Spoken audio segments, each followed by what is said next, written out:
নেতাজি সুভাষ মুক্ত বিশ্ববিদ্যালয়ে যে সকল ছাত্রছাত্রীরা ইউজি কোর্সে এই বছর ভর্তি হয়েছো বা ভর্তি হবে বলে ভাবছো, তাদের জন্য আজকের এই ক্লাসটি খুব গুরুত্বপূর্ণ। আজকে আমরা প্রথম বর্ষের একটা কম্পালসারি পেপার অর্থাৎ এনভায়রনমেন্টাল স্টাডিজ, যেই পেপারটা ফার্স্ট ইয়ারের সায়েন্স আর্টস কমার্স সবার আছে, সেই পেপারটা নিয়ে তার সিলেবাস নিয়ে একটা ইন্ট্রোডাকশন ক্লাস এনেছি।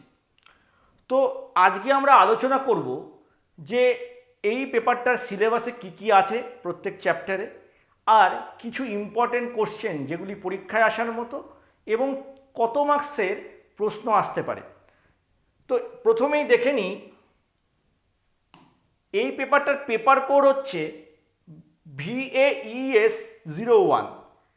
আর একটা পেপার তোমাদের ফার্স্ট ইয়ারে বা ফার্স্ট সেমিস্টারে এবং সেকেন্ড সেমিস্টার মিলিয়ে তোমাদের দুটো ভেক পেপার পড়তে হবে।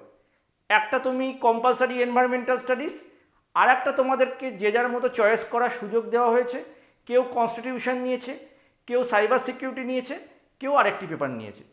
এবার এই পেপারটা যেহেতু কম্পালসারি, তো প্রথম বর্ষের সকল ছাত্রছাত্রীকে এই পেপারটার ব্যাপারে সমস্ত তথ্য যেটা আমরা দিচ্ছি সেটা দেখার অনুরোধ রইল।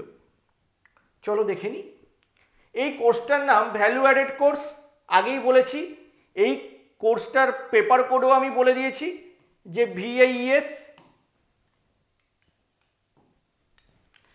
এবার এখানে 8টা ইউনিট আছে।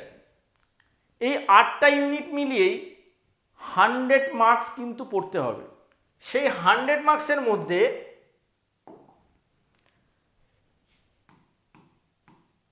70 থাকবে হচ্ছে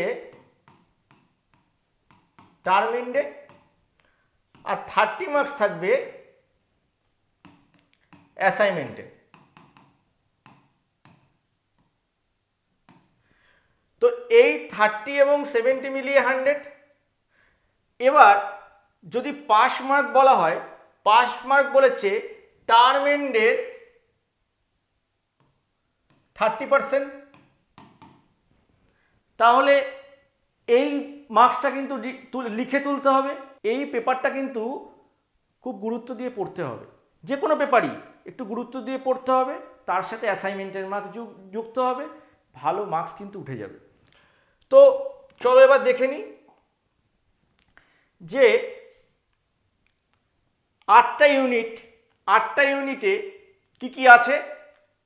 ফার্স্ট ইউনিটে আছে হচ্ছে পরিবেশের মৌলিক ধারণা, 2 নম্বর ইউনিটে আছে প্রাকৃতিক সম্পদ, নবীকরণযোগ্য এবং অনবীকরণযোগ্য, 3 নম্বর ইউনিটে আছে বাস্তুতন্ত্র, 4 নম্বরে আছে জীববৈচিত্র্য ও তার সংরক্ষণ, 5 নম্বরে আছে পরিবেশ দূষণ, 6 নম্বরে আছে পরিবেশগত সমস্যা নীতি ও চর্চা, 7 নম্বরে জনসংখ্যা ও পরিবেশ, 8 নম্বরে পরিবেশ শিক্ষা।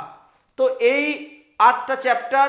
এবার এই 8টা চ্যাপ্টারে কি কি ধরনের কোশ্চেন আসতে পারে এবং চ্যাপ্টারগুলোতে কি কি আছে পরবর্তী স্লাইডগুলোতে আলোচনা করব। তার আগে একটু জেনে নিই যে এইখানে যে প্রশ্নগুলো আসে সেগুলোর নাম্বার ডিভিশন কি আছে।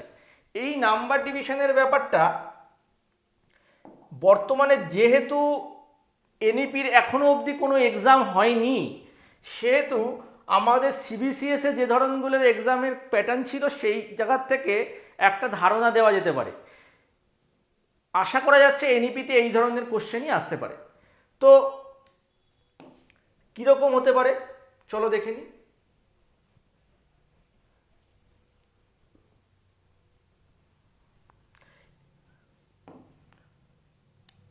এখানে 10 মার্কসের কোশ্চেন আসতে পারে, আবার 5 মার্কসের কোশ্চেন আসতে পারে, 5+5 কোনো টিকা দিল। আবার এরকমও আসতে পারে 2 মার্কসের কোনো কোশ্চেন আছে, আবার 2+1 এরকম কোশ্চেনও আসতে পারে, আবার শর্ট কোশ্চেনও আসতে পারে। তো বিভিন্ন নাম্বারের ডিভিশনগুলো কিন্তু আছে। এই জায়গাগুলো বুঝে কিন্তু পড়তে হবে। তো 2 + 3 হতে পারে, এরমভাবে কোশ্চেন আসতে পারে। এরম একটা বললো যে এটা সংজ্ঞা দাও, তার সাথে উদাহরণ দাও। সংজ্ঞা 2 নম্বর, উদাহরণ 1 নম্বর। বা সংজ্ঞা দাও, একটা এর সম্পর্কে ছোট টিকা লেখো, তার একটা উদাহরণ দাও। এইভাবেও কোশ্চেন আসতে পারে। তো এই বা দুটো বৈশিষ্ট্য লেখো, এরকম কোশ্চেনও আসতে পারে।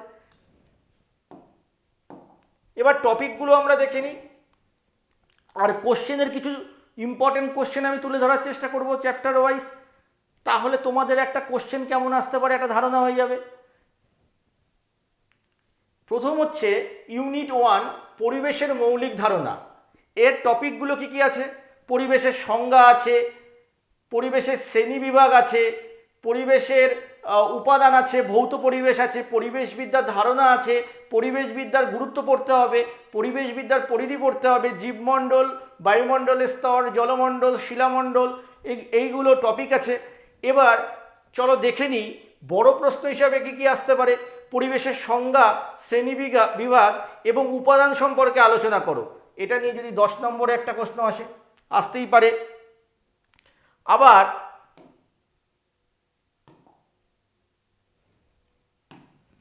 আবার বলল পরিবেশের বিদ্যার ধারণা, গুরুত্ব, পরিধি আলোচনা করো। পরিবেশ শিক্ষার উদ্দেশ্য, প্রয়োজনীয়তা আসতে পারে। যেটা খুব গুরুত্বপূর্ণ একটি কোশ্চেন, পরীক্ষায় খুব আসার মতো, সেটা হচ্ছে বায়ুমণ্ডলের বিভিন্ন স্তর চিত্রসহ আলোচনা করো। 10 মার্কসের এই কোশ্চেনটি খুব গুরুত্বপূর্ণ, কিন্তু প্রত্যেক ছাত্রছাত্রীকে মাথায় রাখতে হবে। বায়ুমণ্ডলের বিভিন্ন স্তর চিত্রসহ আলোচনা করো। এখানে কিন্তু স্ট্র্যাটোস্ফিয়ার, মেসোস্ফিয়ার, আয়নোস্ফিয়ার, এইগুলোর কিন্তু থার্মোস্ফিয়ার, এইগুলোর কিন্তু বিভিন্ন স্তর চিত্রসহ আলোচনা করার ব্যাপার থাকবে। এর বিস্তারিত ভিডিও কিন্তু আমাদের চ্যানেলে আসতে পারে কিছু, আর আমাদের যেটা ইউটিউবের পেড ব্যাচ, সেই পেড ব্যাচে কিন্তু এইগুলোর বিস্তারিত ছোট ছোট ভিডিও আকারে তোমরা পেয়ে যাবে। এছাড়াও কিছু ছোট কোশ্চেন আসতে পারে যে বায়ুমণ্ডলে নাইট্রোজেনের পরিমাণ কত, একটা শর্ট কোশ্চেন চলে এলো। ট্রপোস্ফিয়ারের বৈশিষ্ট্য কি, স্ট্র্যাটোস্ফিয়ারের গুরুত্ব কি, ওজোন স্তর কোথায় অবস্থিত, আয়নমণ্ডল কোন স্তরে অবস্থিত, এইগুলো বিভিন্ন, প্রতি 1000 মিটার উচ্চতায় তাপমাত্রা কত কমে, এগুলো ছোট ছোট প্রশ্ন 1 বা 2 মার্কসের কোশ্চেন হিসাবে আসতে পারে। অত্যন্ত গুরুত্বপূর্ণ প্রশ্ন যেমন আসতে পারে জৈব উপাদান কি, অজৈব উপাদান কি, বায়ুমণ্ডল, জীবমণ্ডল কি, জলমণ্ডল কি, বায়ুমণ্ডল কি, শিলামণ্ডল কি, বা পরিবেশবিদ্যা আর পরিবেশবিদ্যার শিক্ষার উদ্দেশ্য কি, পরিবেশবিদ্যার গুরুত্ব আলোচনা করো। ট্রপোপোজ কি, এই ট্রপোপোজ ধরো একটা শর্ট কোশ্চেন হিসাবে তোমাদের দিয়ে দিল, তো বা 1 নম্বর বা 2 নম্বরে স্ট্র্যাটোপোজ কি, একটা 2 নম্বরের কোশ্চেন দিয়ে দিল, তোমাদের কিন্তু এটা আসতে পারে। বা ওজোন স্তর বা বায়ুমণ্ডলে ওজোন স্তর বা জলমণ্ডল টিকা আকারে 5 নম্বরের কোশ্চেনও কিন্তু আসতে পারে। তো এইভাবে কিন্তু কোশ্চেন আসতে পারে। এবার ইউনিট 2, প্রাকৃতিক সম্পদ। এখানে টপিকগুলোতে কি কি আছে? প্রাকৃতিক সম্পদের সংজ্ঞা, নবীকরণযোগ্য, অনবীকরণযোগ্য সম্পদ, বন সম্পদের গুরুত্ব, অরণ্য নিধন, যৌথ বন পরিচালনা ব্যবস্থা, খনিজ সম্পদ ও খনিজ পদ্ধতি, ভূমি সম্পদের গুরুত্ব, ভূমি দূষণ, ভূমিক্ষয়, ভূমিধস বা জল সম্পদের বন্টন, ভূগর্ভস্থ জলের ব্যবহার, জল সংকট ও প্রতিকার, ও ভারতের জল সম্পদ ব্যবস্থাপনা এবং ধারণাযোগ্য উন্নয়ন। এই যে টপিকগুলো, এগুলো হচ্ছে খনিজ পদার্থ, জল, ভূমি, এই নিয়ে প্রশ্ন, বা বন সম্পদ আমাদের যেগুলো আছে সেগুলো নিয়ে কোশ্চেন আসতে পারে। এই চ্যাপ্টারটাও কিন্তু খুব গুরুত্বপূর্ণ। এখান থেকে যে কোশ্চেনগুলো খুব ইম্পর্টেন্ট, ভূমি অবক্ষয়ের কারণ ও প্রতিকার আলোচনা করো 10 মার্কসের, ভূমিক্ষয়ের কারণ ও প্রতিকার উপায় আলোচনা করো। এই কোশ্চেনগুলো কিন্তু খুব ইম্পর্টেন্ট। এই ভারতের জল সম্পদ ব্যবস্থাপনা ব্যাখ্যা করো, এই ধরনের বন সম্পদের গুরুত্ব, অরণ্য নিধনের কারণ এবং প্রভাব আলোচনা করো। এই যে কোশ্চেনগুলো আছে, আমরা আমাদের যে ইডেটাসের নোটস হয়, ইডেটাস ডিস্টেন্স গুরুকুল যে নোটস প্রোভাইড করে, সেই নোটসে কিন্তু বিভিন্ন কোশ্চেন যতটা লিখতে হবে সেই নোটসে কিন্তু আমরা এটা দিয়ে থাকি, এবং আমরা নোটস কিন্তু হার্ড কপি মানে প্রিন্ট করার নোটস কিন্তু আমরা স্টুডেন্টদেরকে দিয়ে থাকি।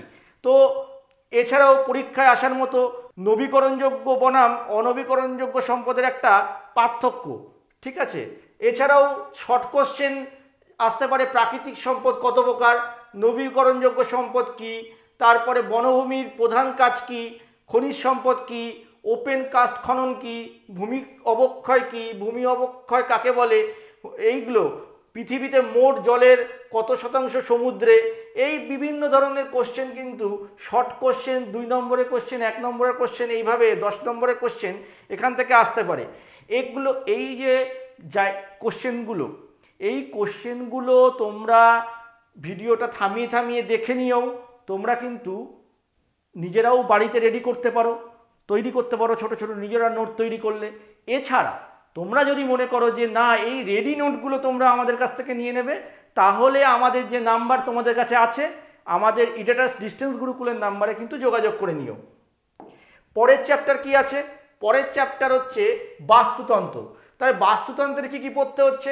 বাস্তুতন্ত্রের সংজ্ঞা, বাস্তুতন্ত্রের বৈশিষ্ট্য, বাস্তুতন্ত্রের প্রকারভেদ, তারপরে বনভূমি, তৃণভূমি বাস্তুতন্ত্র, সামুদ্রিক বাস্তুতন্ত্র, বাস্তুতন্ত্রের বিভিন্ন উপাদান, ট্রপিক লেভেল, খাদ্য শৃঙ্খল, খাদ্য জালক, খাদ্য পিরামিড। এই যে 3টে জিনিস একটা পরীক্ষায় আসার মতোই। বাস্তুতন্ত্রের উৎপাদনশীলতা, শক্তি প্রবাহ, পুষ্টিচক্র, কার্বন চক্র, নাইট্রোজেন চক্র, এই যে 3টে চক্র টিকা কিন্তু একটা আসতেই পারে, এটা খুব গুরুত্বপূর্ণ। এই জায়গায় এই টপিক লেভেল, খাদ্য শৃঙ্খল, খাদ্য জাল, খাদ্য পিরামিড, আর এই যে পুষ্টিচক্র, কার্বন চক্র, নাইট্রোজেন চক্র, এগুলো কিন্তু সংজ্ঞা বা টিকা আসার জন্য খুব গুরুত্বপূর্ণ, এটা মাথায় রাখতে হবে। এবার কিছু বড় প্রশ্ন আমরা দেখে নিই। এই যে নাইট্রোজেন চক্র, একটু আগেই বলছিলাম, চিত্র সহ ব্যাখ্যা করুন, খুব গুরুত্বপূর্ণ কোশ্চেন, 10 মার্কসের জন্য আসলো। তারপরে বাস্তুতন্ত্রের পুষ্টিচক্রের গুরুত্ব আলোচনা করুন। বাস্তুতন্ত্রের শক্তির প্রবাহ বা 10% সূত্র সম্পর্কে আলোচনা করুন। ভেরি ভেরি ইম্পর্টেন্ট কোশ্চেন, খাদ্য শৃঙ্খল ও খাদ্য জলের মধ্যে পার্থক্য উদাহরণ সহ আলোচনা করুন। তো এই যে কোশ্চেনগুলো, এবার দেখে নিই ছোট কোশ্চেন। বায়োম কি, খাদ্য জাল কি, খাদ্য শৃঙ্খল কি, তারপরে বিয়োজক কাকে বলে, টপিক লেভেল কি, 1 নম্বর 2 নম্বর কোশ্চেন চলে আসতে পারে। নাইট্রোজেনের স্থিরীকরণ কারা, কার্বন চক্রের প্রধান গ্যাস কোনটি, শর্ট কোশ্চেন চলে এলো একটা। এবং এখান থেকে এই যে পড়লে যখন অ্যাসাইনমেন্ট আসবে, এই অ্যাসাইনমেন্টের যে শর্ট কোশ্চেনগুলো নিজেরাই কিন্তু করা যাবে, কারোর সাহায্য দরকার হবে না। কি কনফিডেন্স লেভেল বেড়ে যাবে অ্যাসাইনমেন্ট তখন নিজে সলভ করার ক্ষেত্রে। তো এই যে ব্যাপারগুলো, এই যে ইম্পর্টেন্ট, অতি গুরুত্ব, বায়োম কি, টপিক লেভেল কি, খাদ্য শৃঙ্খল কি, নাইট্রোজেন চক্র কি, খাদ্য পিরামিড, খাদ্য পিরামিড কিন্তু খুব গুরুত্বপূর্ণ কোশ্চেন, এগুলো কিন্তু পড়তে হবে। এছাড়া ইকোসিস্টেমের সংজ্ঞা, বৈশিষ্ট্য, প্রকার, এগুলো তো আছেই। এছাড়া এই চ্যাপ্টারের ছোট থেকে বড় বাস্তুতন্ত্র কিন্তু এই টোটাল সিলেবাসের মধ্যে একটি গুরুত্বপূর্ণ চ্যাপ্টার। এই যে ইউনিটের 4 নম্বর ইউনিটের জীব বৈচিত্র্য এবং তার সংরক্ষণ, অর্থাৎ এই চ্যাপ্টারটিও কিন্তু ইম্পর্টেন্ট। এই চ্যাপ্টার থেকে কি কি পড়তে হবে? এই চ্যাপ্টারের বেশিরভাগ বড় কোশ্চেন এবং ছোট কোশ্চেন হিসাবে আসবে, যেমন জীব বৈচিত্র্য কাকে বলে, জীব বৈচিত্র্য কত প্রকার, আলফা ডাইভার্সিটি কি, বিটা ডাইভার্সিটি কি, গামা ডাইভার্সিটি কি, বায়োডাইভার্সিটি, হটস্পট কি, এইগুলো। তারপরে হচ্ছে ইনসিটু কনজারভেশন, এক্সিটু কনজারভেশন, তারপরে এন্ডেমিক স্পেসিস, এইগুলো পড়তে হবে, ইকোসিস্টেম সার্ভিস, এই ধরনের কোশ্চেনগুলো কিন্তু আসতে পারে। এবং জীব বৈচিত্র্যের প্রকারভেদ, বিভিন্ন ভারতের বিভিন্ন জীব বৈচিত্র্যের বিভিন্ন সংকটগুলো নিয়ে আলোচনা, এই চ্যাপ্টারটা কিন্তু 4 নম্বর চ্যাপ্টারে আছে। এই চ্যাপ্টারেরও কিন্তু ছোট ছোট ভিডিও বা ক্লাস ভিডিও কিন্তু আমাদের চ্যানেলেও আসতে পারে, বা আমাদের যে ক্লাসে যারা আমাদের অনলাইন ক্লাসে জয়েন করবে তারাও ভিডিও আকারে ক্লাসগুলো পেতে পারে। কাজের ফাঁকে ফাঁকে আপনারা সুবিধা মতো আপনারা দেখে নিতে পারেন এবং এই চ্যাপ্টারের নোটসও কিন্তু আপনারা আমাদের কাছ থেকে পেতে পারেন। এবার ইউনিট 5 পরিবেশ দূষণ। পরিবেশ দূষণের সংজ্ঞা, পরিবেশ দূষণে যে বায়ু দূষণ আছে, বায়ু দূষণের কারণ, জল দূষণ, মৃত্তিকা দূষণ, শব্দ দূষণ, সামুদ্রিক দূষণ এবং তাপীয় দূষণ, পরিবেশের বিপর্যয়, বন্যা, ভূমিকম্প, ঘূর্ণিঝড়, তারপরে হচ্ছে ভূমিধস, এই ধরনের টপিকগুলো কিন্তু আছে। এইখানে বায়ু দূষণের কারণ, তারপরে প্রভাব, তার প্রতিকার আলোচনা করো, এই কোশ্চেনটাও কিন্তু খুব ইম্পর্টেন্ট। সিওডি কি, জলদূষণের গুরুত্ব আলোচনা করো, মৃত্তিকা দূষণের কারণ আর তার প্রতিকার, ভূমিকম্পের কারণ, কেন্দ্র, উপকেন্দ্র এবং দুর্যোগ ব্যবস্থাপনা আলোচনা করো, এটাও খুব ইম্পর্টেন্ট কোশ্চেন। শব্দ দূষণ, প্রভাব নিয়ন্ত্রণের ব্যবস্থা আলোচনা করো, এই কোশ্চেনগুলো ইম্পর্টেন্ট। এছাড়া কি সিওডির পূর্ণরূপ কি, ওয়াটার পলিউশনের প্রধান উৎস কি, এয়ার পলিউশন কাকে বলে, পরিবেশ দূষণ কি, তারপরে ল্যান্ডফিল কি, এছাড়াও হচ্ছে ডিজাস্টার ম্যানেজমেন্ট কি, এই যে বিষয়গুলো, সলিড ওয়েস্ট কি, জল দূষণ, বায়ু দূষণ নিয়ে ইম্পর্টেন্ট প্রশ্নগুলো, পরিবেশ দূষণ মানে এই দূষণ সংক্রান্ত সমস্ত বিষয় এই টপিকে আছে, এই ইউনিটে আছে। এই ইউনিটটা কিন্তু খুব গুরুত্বপূর্ণ। এছাড়াও পরবর্তী আমরা 6 নম্বর ইউনিটে চলে যাই, পরিবেশগত সমস্যা ও নীতি ও চর্চা। বিশ্ব উষ্ণায়ন পড়তে হবে, green house effect, green house gases, এটা আমরা কিন্তু অনেকে এইচএসে পড়েছে। গ্রিন হাউস, গ্লোবাল ওয়ার্মিং সম্পর্কে পড়েছে, অম্লবৃষ্টি পড়েছ, ওজোন স্তর, ওজোন স্তরের ক্ষয়, সিএফসির ভূমিকা, এটা খুব গুরুত্বপূর্ণ। তারপরে হচ্ছে গ্লোবাল ওয়ার্মিংয়ের কারণ এবং প্রভাব, এবং এছাড়াও বেশ কিছু পরিবেশ আন্দোলন যেগুলো কিন্তু মধ্যে থেকে একটা টিকা আকারে কিন্তু আসবে। তার মধ্যে একটা চিপকো আন্দোলন আছে, নর্মদা বাঁচাও আন্দোলন আছে, তেহেরি ডাম মুভমেন্ট আছে, সাইলেন্ট ভ্যালি মুভমেন্ট আছে। এই যে মুভমেন্টগুলো, এই মুভমেন্টগুলোর মধ্যে থেকে একটা কিন্তু আসার মতোই। তো বৃষ্টির জল সংরক্ষণও একটা কিয়োটো প্রোটোকল, তারপরে মন্ট্রিয়াল প্রোটোকল, এই যে প্রোটোকলগুলো আছে দুটোর মধ্যেও কিন্তু এই টোটাল পারমাণবিক দুর্ঘটনার যে কিয়োটো প্রোটোকল বা মন্ট্রিয়াল প্রোটোকল, এছাড়া এই যে চিপকো আন্দোলন বা চিপকো মুভমেন্ট বা এই মুভমেন্টগুলো, এগুলোর থেকে কিন্তু একটা কোশ্চেন হলেও আসবে। তো পরিবেশ রক্ষার সাংবিধানিক ব্যবস্থা, এই চ্যাপ্টারটাও পড়তে হবে। তো বড় কোশ্চেনের এখানে আমি দেখে নিই, গ্লোবাল ওয়ার্মিং, তার কারণ, প্রভাব এবং প্রতিকার, গ্রিন হাউস এফেক্ট, গ্রিন হাউসের ব্যাখ্যা, অ্যাসিড রেনের প্রভাব, কারণ, প্রতিকার, এইগুলো তো আছেই, এগুলো বললাম এইমাত্র। এছাড়াও এই কোশ্চেনগুলোকে ছোট আকারে আসতে পারে, গ্রিন হাউস গ্যাস নয় কোনটি, বলে 4টে অপশন দিয়ে দিল। তারপরে গ্লোবাল ওয়ার্মিংয়ের প্রধান কারণ কি, অ্যাসিড রেনের জন্য কোন গ্যাস দায়ী, অ্যাসিড রেনের জন্য কোন গ্যাস দায়ী, 1 2 3 4 অপশান চলে এলো। এগুলো এমনও আসতে পারে এই কোশ্চেনটা অ্যাসিড রেনের জন্য কোন গ্যাস দায়ী, অ্যাসাইনমেন্টে চলে এলো, আসতেই পারে। তারপরে সিএফসির পূর্ণরূপ কি, সিএফসির পূর্ণরূপ দিয়ে 4টে নাম দিয়ে দিল। অরিজিনাল নামটাতে জাস্ট ঠিক করতে হবে, সাবমিট করতে হবে, ঠিক করতে হবে, সাবমিট করতে হবে, এইভাবে আসতে পারে। সিবিডির ফুল ফর্ম কি, চিপকো মুভমেন্টের একজন নেতার নাম বলো, নর্মদা বাঁচাও আন্দোলনের প্রধান নেতা কে ছিল, এই যে ব্যাপার, এটা যদি না পড়া হয় তাহলে কিন্তু এই বিষয়গুলো জানা যাবে না। এর জন্য তোমরা আমাদের ক্লাসগুলো ফলো করো, প্লাস আমাদের যদি ম্যাটেরিয়াল দরকার হয় ম্যাটেরিয়াল নিয়ে নাও, নাহলে বইটা ভালো করে পড়ো।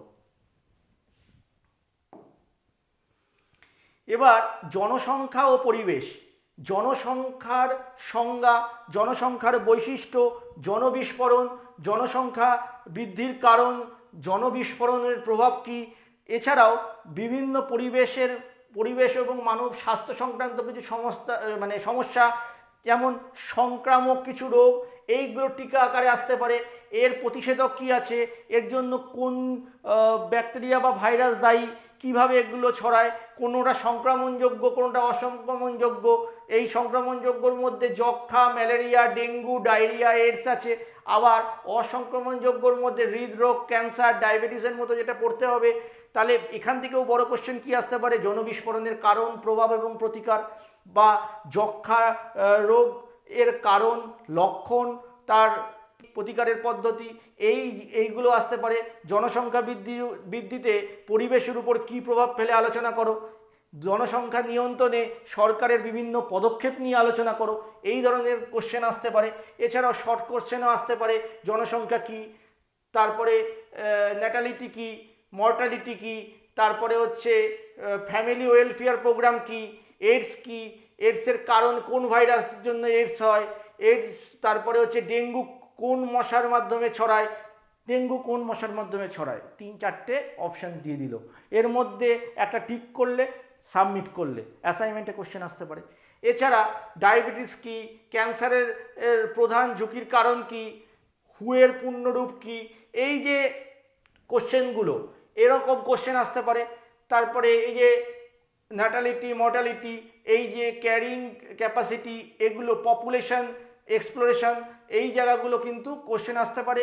এছাড়া এইচআইভির ফুল ফর্ম কী, হ্যাঁ, এই ম্যালেরিয়ার কার জন্য ছড়ায় বা কিভাবে ছড়ায়, এই জায়গাগুলো কিন্তু কোশ্চেন হিসাবে আসতে পারে। ছোট ছোট কোশ্চেন, খুঁটিয়ে বইটা পড়তে হবে। খুঁটিয়ে বই না পড়লে কিন্তু এই বিষয়গুলো, ব্যাপারগুলো সহজ, কিন্তু পড়তে হবে একটুখানি। এছাড়া পরের লাস্ট ইউনিট 8 নম্বর ইউনিট, পরিবেশ শিক্ষা, পরিবেশের শিক্ষার সংজ্ঞা, পরিবেশবিদ্যার গুরুত্ব, পরিবেশ শিক্ষার লক্ষ্য উদ্দেশ্য, ভারতের পরিবেশের বিভিন্ন শিক্ষার দর্শন, পরিবেশ সংরক্ষণে পরিবেশ শিক্ষার ভূমিকা, এখানে পরিবেশের সংজ্ঞা, গুরুত্ব, উদ্দেশ্য আলোচনা করো, পরিবেশ শিক্ষার দর্শন ব্যাখ্যা করো। ঠিক আছে, এইগুলো এরকম ধরনের কোশ্চেন আসতে পারে। টেকসই উন্নয়ন সঙ্গে পরিবেশের শিক্ষার সম্পর্কে, এছাড়াও পরিবেশ সংরক্ষণে নাগরিকদের ভূমিকা কী, এরকম ধরনের কোশ্চেন আসতে পারে। এছাড়া এই যে কোশ্চেনগুলো সব মিলিয়ে কিন্তু 70 মার্কসের একটা কোশ্চেন রিটেনে আসবে, আর বাকিটা কিন্তু অ্যাসাইনমেন্ট। তাহলে এই যে শর্ট কোশ্চেনগুলো পড়া হচ্ছে, এটাও কিন্তু অ্যাসাইনমেন্টের জন্য রেডি হয়ে যাওয়া যাচ্ছে। তো এখানে যে কোশ্চেনগুলো আছে, এগুলোও বই থেকে, বা যখন বই পাবে, বই থেকে এগুলোই পাবে। তো এই কোশ্চেনের গুলো তোমরা পড়তে পারো। আর না হলে আমাদের সঙ্গে কন্ট্যাক্ট করে নাও। আমাদের ইডেটাস ডিস্টেন্স গুরুকুল তোমাদেরকে সম্পূর্ণ অনলাইনে দেওয়ার সুযোগ দেবে। এছাড়া অ্যাসাইনমেন্টের সহযোগিতা করবে। 12টা পেপার তোমাদের পড়তে হবে। প্রথম দুটো সেমিস্টার মিলিয়ে 12টা পেপারের আমরা যে নোটস দেবো 80 থেকে 90%, 100% কমন কেউ বলতে পারে না। 80 থেকে 90% তোমরা আমাদের ম্যাটেরিয়াল থেকেই পেয়ে যাবে। এছাড়াও কেন পাবে, আমরা পুরো সিলেবাসটাকে কভার করে কিন্তু ম্যাটেরিয়াল নোটস তৈরি করি। তো এনএসইউ এর সকল গুরুত্বপূর্ণ আপডেট নোটিফিকেশানগুলো তোমাদেরকে আমরা জানিয়ে দেবো। এছাড়াও এনএসইউ এর সমস্ত ফর্ম ফিল আপ কীভাবে কী করতে হবে আমরাই তোমাদেরকে হেল্প করে দেবো সারা বছর। আর পশ্চিমবঙ্গের যে কোনো স্টাডি সেন্টারে তোমরা ভর্তি হও, আর ভারতবর্ষে তোমরা কাজের সূত্রে যেখানেই থাকো না কেন, আমাদের তোমরা রেকর্ডেড অনলাইন ক্লাসের সুবিধা পেয়ে যাবে। সারা বছর তোমরা ওই ক্লাসগুলো কিন্তু যতবার খুশি দেখতে পারবে। তো আমরা আছি চাকদা কলেজের মেন গেটের সামনে, ইডেটাস ডিস্টেন্স গুরুকুল, চাকদাহ নদিয়া। আমাদের মোবাইল নাম্বার 9002206060। যে কোনো দরকার পড়াশোনা সংক্রান্ত আমাদের সাথে যোগাযোগ করো। আরও যে পেপারগুলো আছে, যারা অনার্স নিয়েছো বা পাশের সাবজেক্টগুলো নিয়েছো, প্রত্যেকটা পেপারের সিলেবাস আমরা এরকম ধরে ধরে আলোচনা করবো অ্যাজ এ ইন্ট্রোডাকশন ক্লাস। তোমরা কিন্তু আমাদের ইউটিউব চ্যানেলটা সাবস্ক্রাইব করে নিও। সকলে ভালো থেকো, ধন্যবাদ।